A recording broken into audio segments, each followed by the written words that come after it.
साथियों, crack the competition के YouTube channel पर आपका स्वागत है। हम राजस्थान के एकीकरण के बारे में डिस्कस कर रहे थे। लास्ट वीडियो में अपन ने राजस्थान के एकीकरण के 2 चरणों के बारे में पढ़ा था। अगर आपने वो वीडियो नहीं देखी है तो इस वीडियो के डिस्क्रिप्शन में उसका लिंक दिया हुआ है, वहाँ जा कर के आप उसे देख सकते हैं। देखिए साथियों, राजस्थान का एकीकरण कुल 7 चरणों में जाके संपन्न होता है। पहला चरण होता है मत्स्य संघ। उसमें कुल 4 रियासतें और एक ठिकाने को मिलाया जाता है। 4 रियासतें हैं अलवर, भरतपुर, धौलपुर और करौली, और एक ठिकाना नीमराना। उसको मिलाकर के मत्स्य संघ का निर्माण किया जाता है। दूसरा जो चरण है उसका नाम रखा जाता है पूर्वी राजस्थान संघ, क्योंकि पूर्वी राजस्थान में राजस्थान की जो पूर्व में जो रियासतें पड़ती हैं उन रियासतों को मिलाया जाता है। और पूर्वी राजस्थान में कुल 9 रियासत और एक ठिकाने को मिलाया जाता है। 9 रियासतों में हैं डूंगरपुर, बांसवाड़ा, प्रतापगढ़, कोटा, बूंदी, झालावाड़, शाहपुरा, टोंक और किशनगढ़। कुल 9 रियासत और एक ठिकाना कुशलगढ़, इनको मिलाकर के पूर्वी राजस्थान का निर्माण किया जाता है। अब अपन राजस्थान के तीसरे चरण के बारे में अध्ययन करेंगे। तो देखिए तीसरा चरण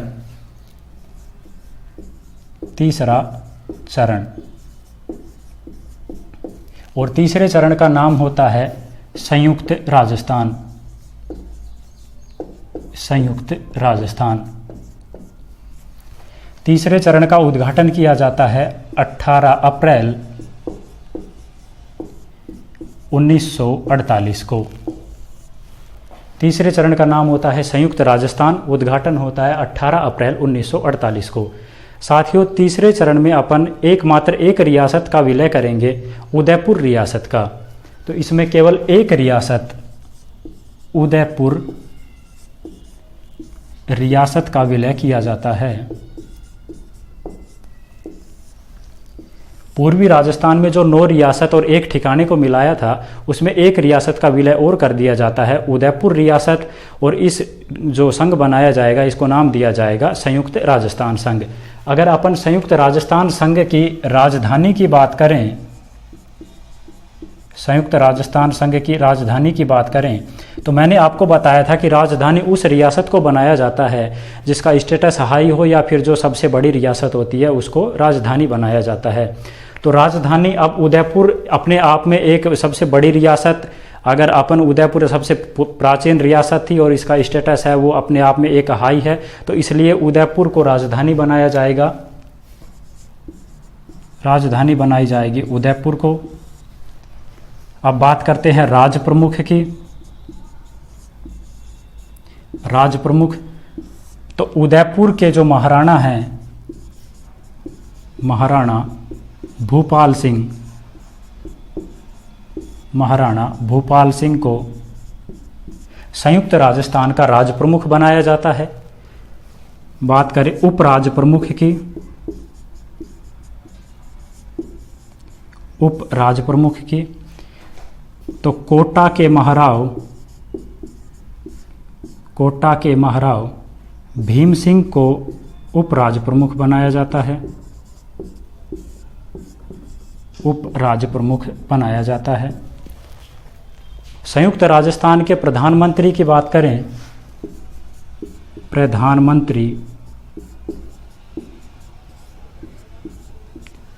प्रधानमंत्री बनाए जाते हैं श्री माणिक्य लाल वर्मा को। माणिक्य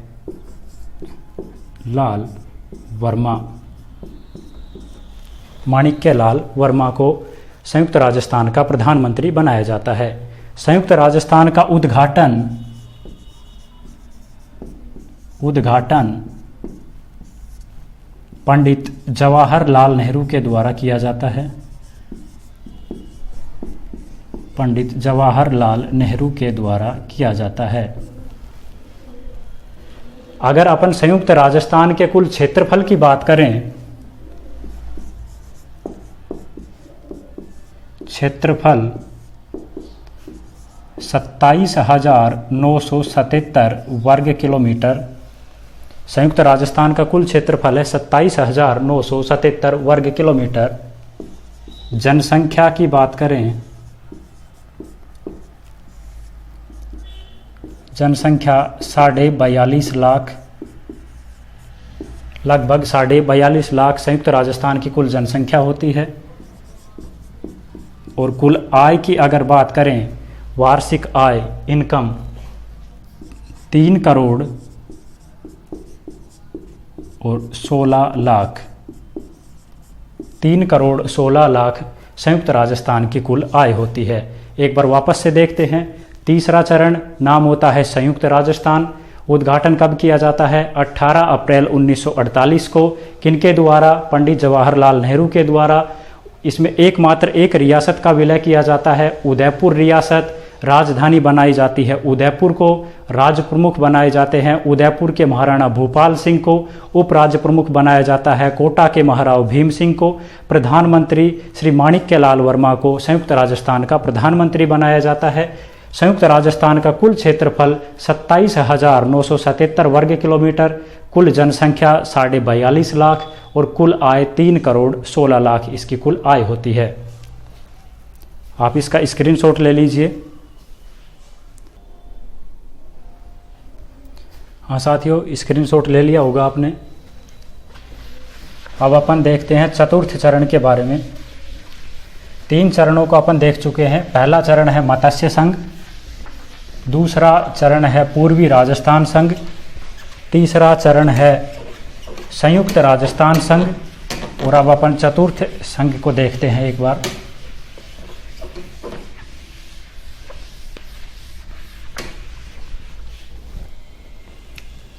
देखिए, चतुर्थ चरण और कब उद्घाटन होता है? 30 मार्च 1949 और नाम क्या है? वृहद राजस्थान, वृहद राजस्थान संघ। देखिए साथियों, वृहद राजस्थान नाम क्यों रखा गया? क्योंकि इस चरण में 4 बड़ी रियासतों को मिलाया जाता है। 4 बड़ी रियासतें और एक ठिकाने को इस चरण में मिलाया जाएगा। तो बड़े का समानार्थी शब्द वृहद, इसलिए इसका नाम वृहद राजस्थान संघ रखा जाता है। कुल 4 रियासत और एक ठिकाना, एक ठिकाना। 4 रियासतों में है जयपुर, जोधपुर, जैसलमेर और बीकानेर। और एक ठिकाना था लावा। देखिए साथियों, लावा जो ठिकाना है वो राजस्थान के एकीकरण के समय तो जयपुर रियासत में आता था और वर्तमान में टोंक के अंतर्गत आता है। तो 4 रियासतें थी, जयपुर, जोधपुर, जैसलमेर और बीकानेर। इन 4 रियासतों को मिलाकर के वृहद राजस्थान संघ का निर्माण किया गया। अब अपन वृहद राजस्थान संघ की अगर राजधानी की बात करें, राजधानी, तो देखिए साथियों, अभी तक का अपना कॉन्सेप्ट चलता आ रहा था कि जो सबसे बड़ी रियासत है उसको राजधानी बनाया जाएगा। लेकिन यहाँ पर एक समस्या उत्पन्न हो जाती है कि जयपुर, जोधपुर, बीकानेर और उदयपुर, चारों पांचों जो रियासतें हैं अपने आप में एक वृहद रियासतें थी। तो अब समस्या आती है कि राजधानी किसको बनाया जाए। तो इस समस्या का समाधान करने के लिए एक कमेटी बनाई जाती है और कमेटी के अध्यक्ष बनाए जाते हैं P Satyanarayan Rao. P Satyanarayan Rao, P Satyanarayan Rao समिति बनाई जाती है और इनको कहा जाता है कि आप अपनी रिपोर्ट प्रस्तुत कीजिए और बताइए कि हम राजधानी कौन सी रियासत को बनाएं और बाकी के जो रियासतें हैं उनको असंतुष्ट होने से हम कैसे बचाएं। तो पी सत्यनारायण राव समिति अपनी रिपोर्ट पेश करती है और इस रिपोर्ट में कहा जाता है कि 2 रियासतें राजधानी बनने के मापदंडों पर खरा उतरती हैं और वो 2 रियासत हैं जयपुर और जोधपुर। लेकिन जो जोधपुर रियासत है इसमें पेयजल की किल्लत है, तो पेयजल की उपलब्धता के आधार पर जयपुर रियासत राजधानी के सभी मापदंडों को पूरा करती है, इसलिए जयपुर को राजधानी बनाया जाए। तो पी सत्यनारायण राव समिति की सिफारिशों के आधार पर राजधानी बनाई जाती है जयपुर। राजधानी जयपुर को बनाया जाता है। अब जो बाकी की जो रियासतें हैं वो असंतुष्ट ना हो तो इसके लिए बाकी के जो विभाग हैं वहाँ पे स्थापित करने की अनुशंसा की जाती है इस समिति के द्वारा। तो समिति के द्वारा कहा जाता है कि हाई कोर्ट को आप जोधपुर में स्थापित कीजिए, हाई कोर्ट जोधपुर में, शिक्षा विभाग बीकानेर में, शिक्षा विभाग बीकानेर, खनन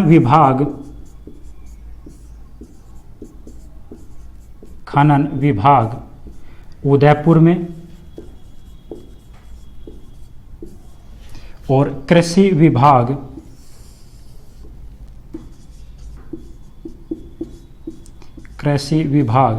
भरतपुर में स्थापित किया जाए। कृषि विभाग भरतपुर में स्थापित किया जाए। देखिए साथियों, पी सत्यनारायण राव समिति की सिफारिश के आधार पर जयपुर को राजधानी बनाया गया। ये सवाल काफ़ी बार पूछा भी जाता है कि जयपुर को राजधानी बनाने के लिए कौन सी समिति का गठन किया गया। आंसर आता है पी सत्यनारायण राव समिति के सिफारिश पर। अब देखिए, अगर अपन राज प्रमुख की बात करें, राज प्रमुख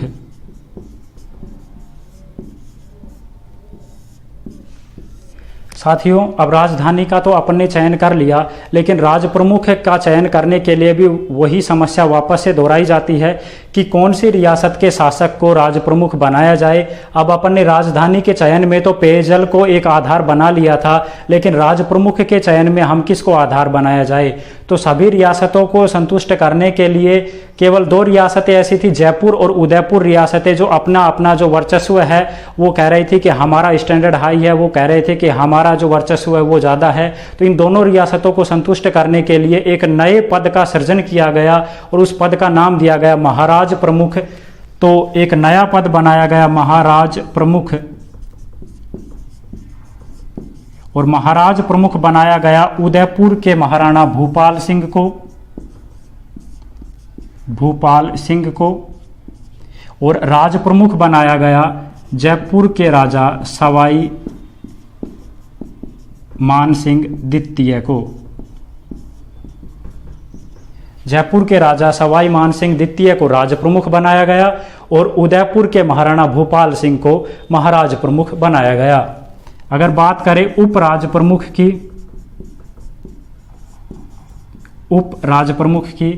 तो कोटा के महाराव भीम सिंह को उपराज प्रमुख बनाया गया। कोटा के महाराव भीम सिंह को उपराज प्रमुख बनाया गया। प्रधानमंत्री की बात करें, प्रधानमंत्री श्री हीरालाल शास्त्री को प्रधानमंत्री बनाया गया और इस संघ का उद्घाटन सरदार पटेल के द्वारा किया गया। सरदार पटेल के द्वारा किया गया। एक बार फिर से देख लेते हैं। चतुर्थ चरण उद्घाटन होता है 30 मार्च 1949 को। नाम रखा जाता है वृहद राजस्थान संघ। 4 रियासत और 1 ठिकाने का इसमें विलय किया जाता है।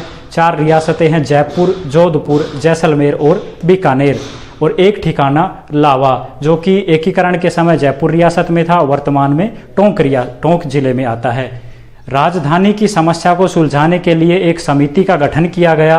नाम था पी सत्यनारायण राव समिति, और पी सत्यनारायण राव समिति की सिफारिशों के आधार पर राजधानी जयपुर को बनाया गया, हाई कोर्ट जोधपुर में स्थापित किया गया, शिक्षा विभाग बीकानेर में, खनन विभाग उदयपुर में और कृषि विभाग भरतपुर में स्थापित किया गया। देखिए, अब अपन राज प्रमुख की अगर बात करें तो जयपुर के महाराज सवाई मान सिंह को राज प्रमुख बनाया गया और महाराणा भूपाल सिंह को महाराज प्रमुख बनाया गया। उपराज प्रमुख की अगर अपन बात करें तो कोटा के महाराव भीम सिंह को उपराज प्रमुख बनाया गया। श्री हीरालाल शास्त्री को वृहद राजस्थान संघ का प्रधानमंत्री बनाया गया और इसका उद्घाटन जयपुर में सरदार वल्लभ भाई पटेल के द्वारा किया गया। देखिए साथियों, राजस्थान अपने जो वर्तमान स्वरूप है इसमें से बहुत कुछ स्वरूप को ग्रहण कर चुका था और इसीलिए हर वर्ष 30 मार्च को राजस्थान दिवस के रूप में मनाया जाता है। राजस्थान दिवस कब मनाया जाता है? हर वर्ष 30 मार्च को राजस्थान दिवस मनाया जाता है। आप एक बार इसका स्क्रीनशॉट ले लीजिए। स्क्रीनशॉट ले लिया होगा साथियों। अब अपन 5वें चरण को देखते हैं। देखिए साथियों, पहले चरण में अपन ने मत्स्य संघ का निर्माण किया था और मत्स्य संघ को बना करके साइड में रख रखा था अपन ने कि जरूरत पड़ने पर इसको राजस्थान संघ में या फिर उत्तर प्रदेश में मिलाया जाएगा। तो अब अपन जो मत्स्य संघ है उसका राजस्थान संघ में विलय करेंगे। तो 5वां जो चरण है वो देखिए,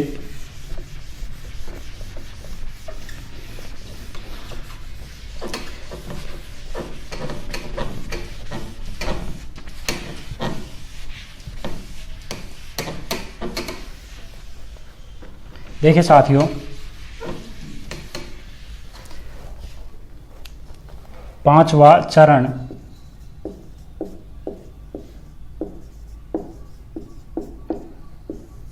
उद्घाटन कब होता है? 15 मई 1949 और नाम रखा जाता है संयुक्त वृहद राजस्थान, संयुक्त वृहद राजस्थान संघ। और संयुक्त वृहद राजस्थान संघ में अपन जो मत्स्य संघ जो अपन ने बना करके रख रखा था उसको हम वृहद राजस्थान संघ में मिलाएंगे। तो इसमें होता है वृहद राजस्थान संघ में, वृहद राजस्थान संघ में मत्स्य संघ का विलय किया जाता है, मत्स्य संघ का विलय किया जाता है। देखिए साथियों, मत्स्य संघ में कुल 4 रियासतें थी, अलवर, भरतपुर, धौलपुर और करौली। मत्स्य संघ में कुल 4 रियासतें थी, अलवर, भरतपुर, धौलपुर और करौली। इनमें से अलवर और करौली की जो रियासतें थी वो तो राजस्थान संघ में शामिल होने के लिए इच्छुक थी, लेकिन भरतपुर और धौलपुर के राजा राजस्थान संघ में शामिल होने के लिए इच्छुक नहीं थे और इनकी मांग ये थी कि हमें भाषाई और सांस्कृतिक आधार पर उत्तर प्रदेश में मिलाया जाए, क्योंकि भरतपुर और धौलपुर में ब्रज भाषा बोली जाती है, ब्रज भाषा, और यही भाषा उत्तर प्रदेश के सीमावर्ती इलाकों में भी बोली जाती है। तो धौलपुर और भरतपुर के राजाओं का तर्क था कि हमें भाषा के आधार पर उत्तर प्रदेश में मिलाया जाए। तो इस समस्या का समाधान करने के लिए फिर से एक समिति का गठन किया जाता है और नाम है शंकर देव राय समिति, शंकर देव राय समिति। इस समिति में कुल 3 सदस्य थे, जिनमें शंकर देव राय को अध्यक्ष बनाया गया और 2 अन्य सदस्य थे, 2 अन्य सदस्य थे।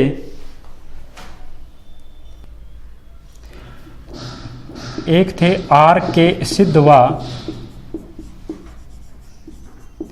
और दूसरे थे प्रभु दयाल। R.K. सिद्धवा और प्रभु दयाल 3 सदस्य कुल समिति थी और अध्यक्ष थे शंकर देव राय। इन समिति ने अपनी रिपोर्ट पेश की और इस रिपोर्ट में कहा गया कि भरतपुर और धौलपुर की जो जनता है वो अपना विलय राजस्थान संघ में चाहती है। तो हमारी समिति सिफारिश करती है कि आप भरतपुर और धौलपुर समेत समस्त मत्स्य संघ का विलय राजस्थान संघ में कर दिया जाए। तो शंकर देव राय समिति की सिफारिशों के आधार पर मत्स्य संघ को वृहद राजस्थान संघ में मिला दिया गया और इसका नाम रखा गया संयुक्त वृहद राजस्थान, संयुक्त वृहद राजस्थान संघ, संयुक्त वृहद राजस्थान संघ। देखिए साथियों, इसका कोई पृथक से उद्घाटन नहीं होगा, क्योंकि अपन मत्स्य संघ का उद्घाटन कर चुके हैं, अपन वृहद राजस्थान संघ का उद्घाटन कर चुके हैं। अपन ने तो सिर्फ 2 संघों को आपस में मिलाया है, तो इसका कोई पृथक से उद्घाटन नहीं होगा, केवल इसका नाम बदल करके रख दिया जाएगा संयुक्त वृहद राजस्थान संघ। और इस तरीके से अपन राजस्थान के 5 चरण कंप्लीट करते हैं। देखिए साथियों, अब राजस्थान के एकीकरण के 6ठे चरण के बारे में अपन डिस्कस करते हैं। 5 चरणों को अपन ने पढ़ लिया। 5 चरणों में कुल 18 रियासतें और 3 ठिकानों का अपन ने विलय किया। 18 रियासतें और 3 ठिकाने मिला दिए गए हैं, केवल एक रियासत सिरोही शेष बचती है। तो अब नेक्स्ट जो चरण है उसमें सिरोही का विलय किया जाएगा। नेक्स्ट चरण में सिरोही रियासत का विलय किया जाएगा। तो नेक्स्ट लिखिए 6ठा चरण।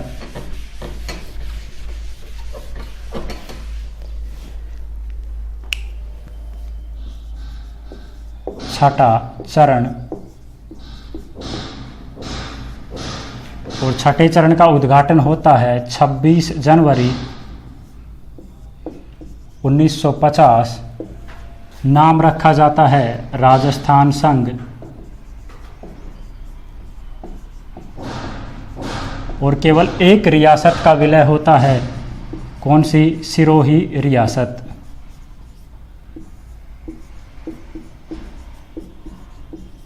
सिरोही रियासत। देखिए साथियों, सिरोही के विलय की भी एक रोचक कहानी है। रियासती विभाग के अध्यक्ष हुआ करते थे सरदार वल्लभ भाई पटेल। सरदार वल्लभ भाई पटेल।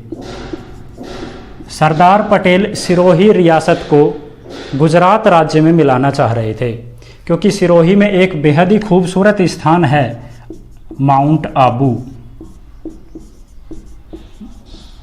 आबू देलवाड़ा। तो सरदार पटेल की इच्छा थी कि माउंट आबू जैसा एक खूबसूरत स्थान गुजरात में होना चाहिए, तो इसलिए सरदार पटेल सिरोही को गुजरात राज्य में मिलाना चाह रहे थे। लेकिन राजस्थान और सिरोही की जनता के द्वारा इस चीज़ को स्वीकार नहीं किया गया, और उनके द्वारा तर्क दिया गया कि देखिए, हमारी जो संस्कृति है, हमारा जो रहन सहन है, वो राजस्थान के लोगों से मेल खाता है, तो इसलिए हमें गुजरात में शामिल ना करके राजस्थान में ही शामिल किया जाए। लेकिन सरदार पटेल आबू देलवाड़ा जैसे एक सुंदर शहर को भी गुजरात से बाहर नहीं देना चाहते थे, इसलिए इन्होंने क्या किया? सिरोही का पार्टीशन कर दिया, सिरोही का विभाजन कर दिया। और आबू देलवाड़ा को तो आबू देलवाड़ा को तो गुजरात में शामिल कर दिया, आबू देलवाड़ा को गुजरात में, और जो शेष सिरोही बचती है, शेष सिरोही, उसका विलय राजस्थान में कर दिया। देखिए साथियों, सिरोही का विभाजन किया गया, आबू देलवाड़ा को गुजरात में मिलाया गया, और जो बाकी की जो शेष सिरोही है उसको राजस्थान संघ में शामिल कर दिया। और यह प्रक्रिया संपन्न होती है 26 जनवरी 1950 को। लेकिन साथियों, सिरोही की जो समस्या का समाधान सरदार पटेल ने निकाला था, ये राजस्थान की जनता को रास नहीं आया। राजस्थान की जनता के द्वारा बार बार कहा जा रहा था कि हमें तो संपूर्ण सिरोही ही चाहिए, हम सिरोही का विभाजन कतई बर्दाश्त नहीं कर सकते। तो केंद्र सरकार के द्वारा सिरोही की जनता को आश्वासन दिया गया कि देखिए, जब भी कभी राज्यों का पुनर्गठन किया जाएगा तो हम आपकी इस समस्या का समाधान करेंगे। और इसलिए फिर जब अब चरण आता है तो सिरोही की इस समस्या का समाधान किया जाता है। तो अपन अब देखते हैं आखिरी चरण को, यानी कि 7वां चरण।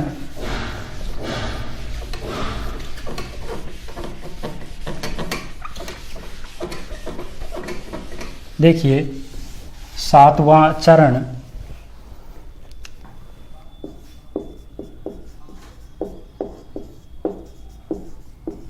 सातवां चरण कब संपन्न होता है? 1 नवंबर 1956 को, और नाम है आधुनिक राजस्थान या वर्तमान राजस्थान।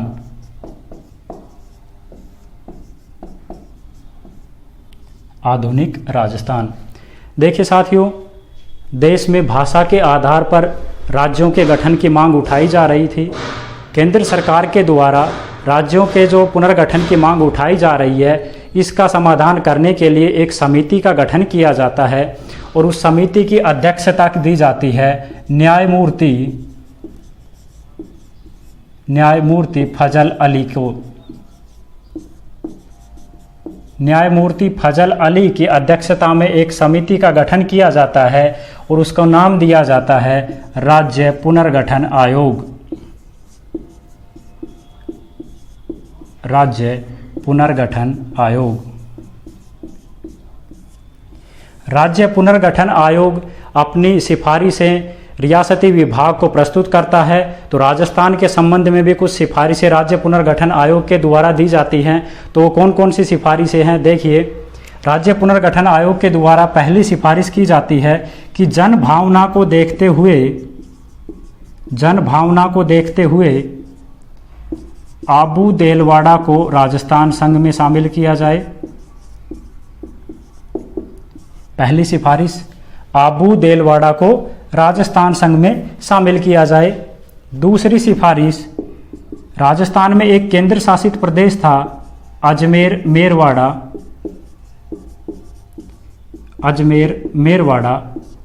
इसको भी राजस्थान संघ में शामिल किया जाए। राजस्थान संघ में शामिल किया जाए। तीसरी सिफारिश थी, मध्य प्रदेश का एक क्षेत्र था सुनेल टप्पा,